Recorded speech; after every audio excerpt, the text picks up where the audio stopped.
Yala mabungun kotoma ayangun kangin rokojo jai toma Airabet Wok ne kotomo TV East na Itatama kironi kama kira Paul na teker na Iteso kotoma waila kirianut waila yuara waila showman waila koru kede tiktike kusele kwami na parashanu wailo ikamana kede epugae la parashanu arabe politics kede wailo no Iteso kopitene arabe pugae lo ateker na Iteso lo iriama boda kironu kere aina petone jasi tomo yapi sile Emorimor papa Iteso so ngesi nui jarine kotomo program alo duchi lo jai Itatami akiron kamana kere aino munumione kare diope la dawe Emorimor papa Iteso kotomo icholong papa Paul Sande Emolot Etomaileng Emorimor lo iwuniet kotoma apugan na teker na Iteso jengo ne kere jaka Davidson Eliau minister le aita kironu ka foreign affairs kotoma oipugae loko ichu ido nan jai tamtam aina peta na jatare Emorimor ido an betodol kinos kotoma oipugae le apugan kene kare diopet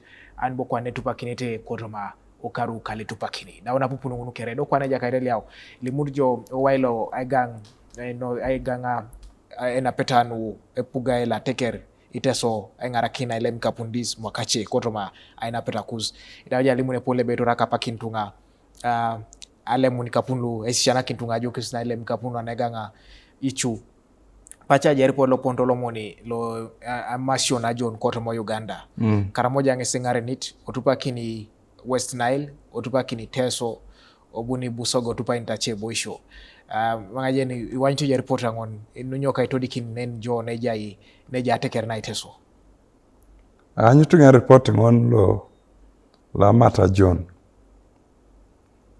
and by the way mata John ngine joka John mama John eroko konyi dulo kina mata John bongora swam kwap nikiona ya mata noi bongora swam ai kwap anese yaute tenge ngoli kwaje twana bere twana le masa John noi to ne waraji mambere pero to na tinge glass la kipi akani kwani do bia ikona beto ngona tinge mele ko agya ko jejepi da keje ke no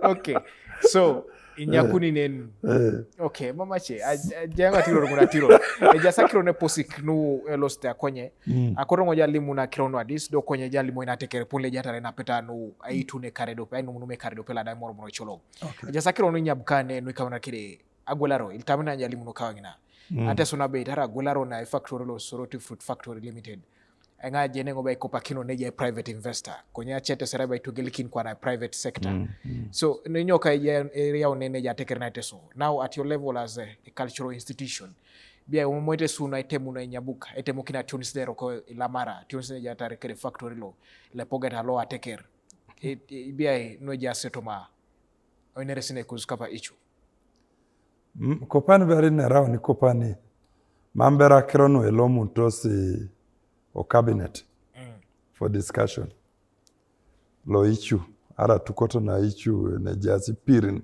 lo ichu ara the council konye right in abate berso ekonai book because the factory kare jailem ara da mami swa mae joko konyo jai raibore ni meda otinyo Teso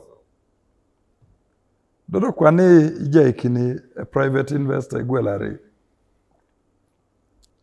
as much as the production will improve so di bobo itungara le dumneta swamsine might increase kwenye private investor can also bring a majority of his people to come because it's his business so Teso will not have a bigger say on it because a factory law araile bale reward to Teso. So kape ichu kapa to court would want to ask government, now that the Jewish factory is gone to a private investor, what plans do you have for Teso? Because ile maji bore no oreka. Be mambo bo ibore ni swama ejoko. Ari ile maji bagwela semong inlu awai. Nyoboro kwa beta buro kini mongin. So, netenge tebe, the government should explain to the people of Teso. After removing the Jewish factory, what is another factory for government that will benefit Iteso, which is directly an asset to Iteso. Because it has been a Jewish factory, we are proud of it. It is for Iteso, it is in Iteso. Now a private industry, a pedorolo panyuna, or jewelry busogagina, because it's a private industry. Pedorolo panyunbe, now it's not working well in Iteso. I want to take it somewhere. So for me, I would hope that itungalo Iteso, pedorota guo kede atukot na ichu. Egwa is apuga no task. Itode kiboda apuga no ni. Nyo bore buro kitoresi nyo, e factory lo. Because kwa neba la apuga nba mene running nyo, a factory so that it will benefit Iteso. So what else is there? Which we are looking at. Because meat packers is not there. That was what was belonging to Iteso. Ojiasa kituko. In Mamainen, they gave us a Jewish factory to console us. Kwa nibo bonende jaka gwelar. So each ukapa tukot, when it reaches to the cabinet level for us to debate, for us that is what we would task the government to do. Are you not delaying? We are kind of delaying because we hardly sit. Because we are looking at after the anniversary, some of these things they are on the points. Kotoso papa ne bore ne sabiti. Oleka ke president. Because Kapa Ichu, we invited the president to come to Soroti on Saturday. And we are still expecting the president, we know he is going to delegate. But we still know Museveni is in Iteso. Why delegates the vice president, but we know the president is coming to Iteso on Sunday. So it's a pesikina kerono before the president on Sunday. Ebo. So my query yateker, how is the series of events? Epona ne jata raina peta anwaino munumo e karo idiopetle Emorimor. Age ondolo na mukaga jasa kirongun tamda na limune mopira. So now what next after mopira? Epona ne jata rakiro to mapakna numere after dinner. What after dinner? Epona ne jata raina peta no. So Iteso kere kalaki Kabermaido, Katakwi, Amuria, Ngora, Palisa, Tororo, all this district, Kenya. Na Soditver, I want to take this opportunity so community so kere, but opportunity so kere in big numbers. Opportunity so kere in big numbers to commemorate the first anniversary la Papa Emorimor. So aparane ngine beta geunu officially aparana mukaga. Beta geun kede what they call Emopira lo kabaka or le Emorimor, which is called Emorimor's Cup. Nesene losi lolo. Ese losi ngaren. So ngunu kere ra kironu natamite morkina teker. Potelua Beremaido, potelua Katakuyo, potidu elwe no makine mopira. Ete toni duwe oko. So ra enomunomunyo apparate. So kopane down not mopira, because that's going to be the whole of Saturday competitions. People will be competing the whole of Saturday. So Iteso kero potu. Kotoko anawa ni esulu jaso districts ngun o tingati kusi MP so inaisa sabasin lori nuno dokato pota hii elele bikisistoroti. So edolo kwa ni da paran ne sabiti. Raibo dongin ne baka iba pak dongin. Beta geon to Puruch. Beta program geon to Puruch. With the arrival of Iteso, Alomon. Ugeti tungalua pogana bunere. Kedi pejo kichielue e pontosa boiso no egelegela. We have invited quite a lot of people, the embassies, ambassadors, ministers from different regions, then also cultural leaders from different places, abunere Iteso. So mambo bekoto potitunga Iteso, dado munbo wani mame. Ado munbo besawe, midiolo sawe mame titunga toma. Jasa inapata no Soroti Sports Grounds. Yeah. So it's going to be, so Eda onos da adoketa no apakangine, this program gets there is going to be a luncheon. Abu Papa Emorimor kape esberlo, baka be lead by example. Agwele kwa ne Papa Emorimor imongi ni kany. That is him as Emorimor, but we are still adding. We are still adding. Our target is to have around 8 bulls. Lupe langiri chuti mongin langiri. Ikanyoni kede other types of food. Lueje aso nyamata. Mama oni pedore pit teso kere. Ara de apugan mami tamtor. Ara de pat Museveni mami tamtor. Tanyami tunga kere. Konye jo epidoling ina ikamuji chobore. Onyama kedamina. Todut nenbe Papa Emorimor mor kito ni kere. Mamji dumuti chobore da. Mami loso chela. Ba kui mame tiono kere dari tunga. So Iborolu asa tukoti balaso be, it was not a good idea to cook food.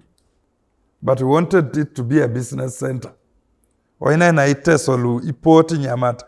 Dolo se balele ya ogwele nyamata le kotangina. Ekema girare chado yara nyo. In that way, we are giving opportunity to people to do business. And going forward, that's how we shall be doing it. We shall have a big anniversary like this one. And thousands of Iteso are coming. Ojaslu poet, ojaslu gwela nartiboro. Because aparting in, as we commemorate it, it's also a medaun and ejasitunga. So, eda ondo nene, eda ono a lunch ngon. There is what they call a royal dinner organized by Sapatalo Iteso, Shaggy. Lobero be Aiyituno Soroti Hotel. Aiyituno Forest Mall Neda. He's a businessman, he's a cook and Iteso. So he has organized what they call a royal dinner. Though the royal dinner one is not for free. So it will be okay. Nara chama just boroti kwa lokadi bongoda ikapana kin kwa na. Nyanya lomara nyama Soroti Hotel. So alomara royal dinner ikapia we lomara royal dinner. So royal dinner, the fee is going to be charged. Idibo. Mamber jen kopani sirgile beta kora. De para kwatat. Mam rai kwap. Okay. Rai kwap. Nara ya wanyitingo. Aso ane rauna kaisangon kwangin. Okay. So Mamerono for a royal dinner. Yeah. So to the tongue kwanguna nen. So what next after royal dinner? Ikapunu bereto soma yangara che ganya ichu ware berai. Ikapunu beto lope era ngeke hotelo so di che kapun beta ngara kina tukot. Percentage less the genuine, but part of that money raile pota ngara kinyo atukot. So alotonu to support that. Konyera ilukumina kaisa ngona kaisa kanye benene ngunoi. Royal dinner lo la adumutu ngwa kekiro la pakisho musiki ye muto. Lo busoga. Anujalo mara inyama kede kabaka ra ilukumina kwata kanye. Kwata kanye tungaitache. Ola pangon. Akwata kanye. Dodo kwa no ni akwata kanye Iteso. Meragwela de mongo ngi. Agwela de mongo anu nyama kede mormorebo. Okay. So what next after this anniversary, after the celebrations? So after the celebrations, Papa Emorimor will unveil us his next what? Plan for the next 1 year. Carrying forward Iboro Lumama, Poto Itodolkina, then a new what? A new program. Because Kopani, Ibore Polo Noena Kotonga to Jenkin Tungalo Iteso isi. Ikoto berso kapa tukot. Adumunu ere Iteso. Ere Iteso ese koti Iteso egwaina gogong adumun. And this is, the home is built by the people at home. Eji ailwo jokotao, apugane kapa ene ngarakine konai, adukune ere Iteso. Konye kota apugana lupot. Atukoto na ichwe mametornyo, alupoto. Loba lupo kuno no ajaso buku. Mamebore kes. Rokubera lemne land title. ase koto before in money is given a koto jainyo elan title kopani jaiberto the offices nguno office Soroti Hotel atamiti to put them into koto abilary offices ngun and we raise structures there dodo kwaje mache ongare na neni dumone Iteso because that will need big acres of land maybe 50 acres and above where we can put a big Iteso osala intedo ne maybe a studio a television radio business restaurant around just nguno poto ditunga bene this is a business center it is offices like each so it can be used as business center but kopani ngunde kotaduko kini kotis kapun ane just tunga loteso we need to put those offices because at the moment ya hoteleuch kopani we have just tried to renovate one block anucha velo situnga loteso anyun papa ujaine lo maretene chai kopani as we talk mam kwanji jening ina kopani because the last time you went it was a ramshackled thing right now as we talk it's a wonderful thing papa's office is classic kopani yeah we have renovated it as a cabinet we have mobilized money within our sallops and we're kona ina itemokin very offices mun tete report itunga anyun ite papa in a clean place yeah so in the anniversary day papa has a very good office to sit and our plan is to break the whole place and put good offices put a very good library or a cultural center kwenye somaite nguni somaite na mamije party mebeko nguni mamije party nguni doko ani itonguni koto sa duk mamije party mebeko nguni koto kwa ne aduko kini 3 blocks one block the other side edoli okay just shape lo kaune na just cholo ninne esa bilar nen so do shape je kawangina gwe kinete sonen kiding nende sal o salti kito they actually very strong yes they're very strong they can remain as a very good center for it's a good cultural thing nare itutu yo aparashangon na itemokinere na egeonere to itemokinero tongon Soroti Hotel Immaculate Conception that road obonguni yo Kennedy Square lailo elele bi mabulenen opono jepa kina mabule ngono kwapo mama arasunguni mabule mama railo ateke kwenye di mebeko ikitole railo ikitole mambo wasije pare kitongun okay oduko ina itogo alaije togo dope ogwe ngone flatang na ojasi kitongun kiding ogwe dio palailo because jaiche mame kosa nyamo restaurant kosa bunra nyamo kwapo kitoy an duk tedeke tolom tedeke kitongun langir noi yusteje kwape miebe ngon mame raibore netwani sek so we'll keep those trees as a good view for Teso yala mango na washa nukona washa neja siyasa na knara yako na ngidakina program no washa no lifting o itungalo Teso kere is that ejautubero na tukot Iteso let us embrace the cultural institution let us embrace Papa Emorimor ejare rengne konai supporting atukot is supporting kede taulo mina Teso ogwela certificates ne dukone ogwela portrait a papa igwaiko togo ogwele flag igwaiki nenche oboro somero to ai office con so ejautubero na tukot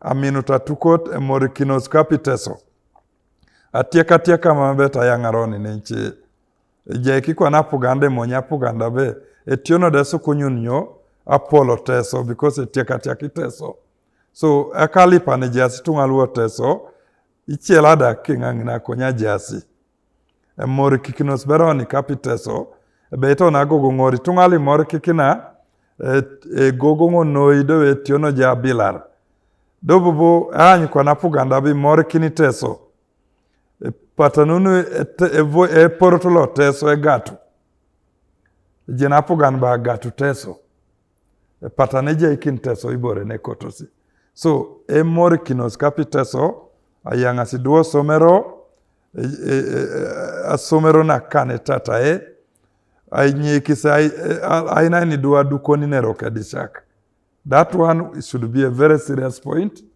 In my village, I thank God I've never gone to any marriage of these small girls, and I don't intend to do that.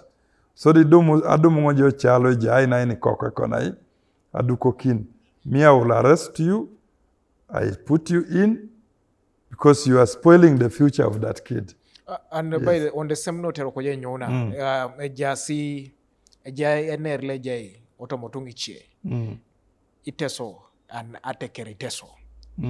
Ateker ngesi imor kikiri Iteso ikaramoja iturkona itaso itopoza Ethiopia obungi to South Sudan tonai.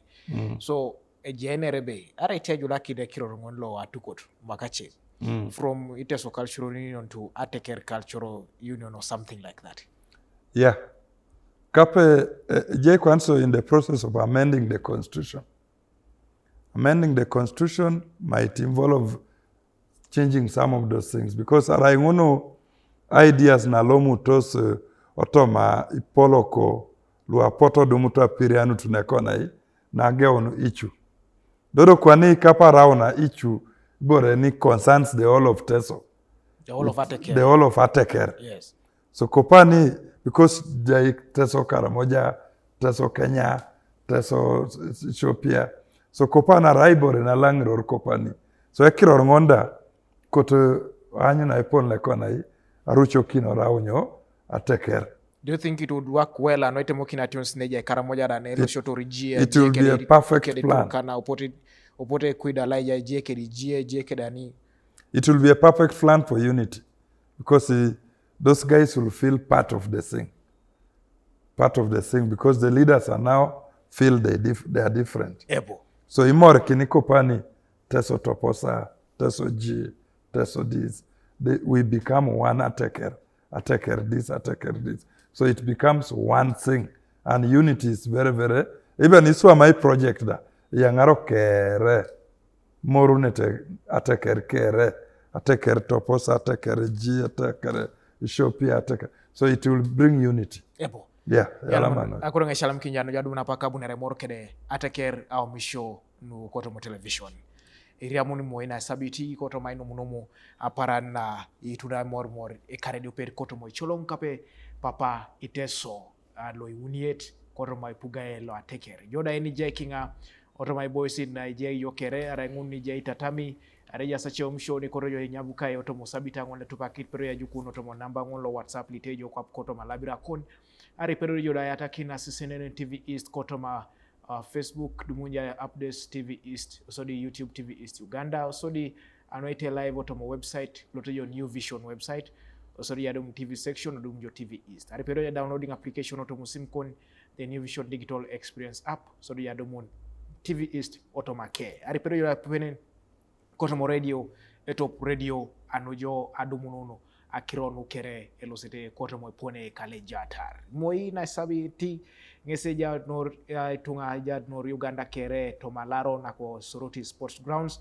ano enum e kare do pela da Emorimor ido pejono la ngoswi ngese round president Yoweri Kaguta Museveni ido da utie mtadol na bonbe erauna tupitone president Jessica Alupo ngesi buna goiking president Museveni kotoma aino munomo kagen so bunu kan jejo da ni jejo kere kapete sot kapela Teker kapi kokoduk iduoduk era kona tukor elelebe alaro na ko Soroti Sports Ground asoda bukin ani bone lumnete kotoma kituk ne mormor ani bayna petane tupakinete kotoma okaru lo kwa tupakini lo yare kini kotoma apugan ke kapa Emorimor papa Iteso arabeja sache ngisare ni koro yoda ngit ebi todol kinai opone bwani bo kotoma oipugae kangon to mosala kotonga muno knor joda a paran na jokan ido sale kitejo iseseni TV East tidalo kide idaritwa naria program buno bongokin na balasa ageon sawan iare la tupurush toni sawan iwongon la tupurush sala kinengarai no moya